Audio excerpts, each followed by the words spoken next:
የእግዚአብሔር ቃል ኢሳይያስ 53:3-6 እንደዚህ ይላል።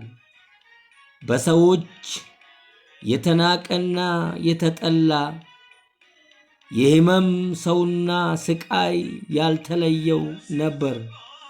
ሰዎች ፊታቸውን እንደሚያዞሩበት አይነት የተናቀ ነበር፣ እኛም አላከበርነውም። በእርግጥ እርሱ ደዌያችንን ወሰደ፣ ሕመማችንም ተሸከመ።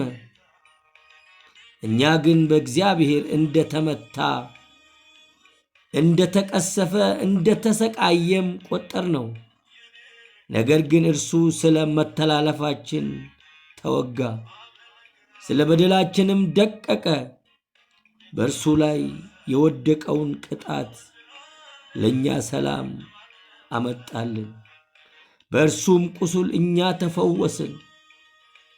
እኛ ሁላችን እንደ በጎች ተቅበዝብዘን ጠፋን፣ እያንዳንዳችንም በየመንገዳችንን ነጎድን። እግዚአብሔርም ሁላችንን በደል በእርሱ ላይ ጫነው ይላል መጽሐፍ ቅዱስ።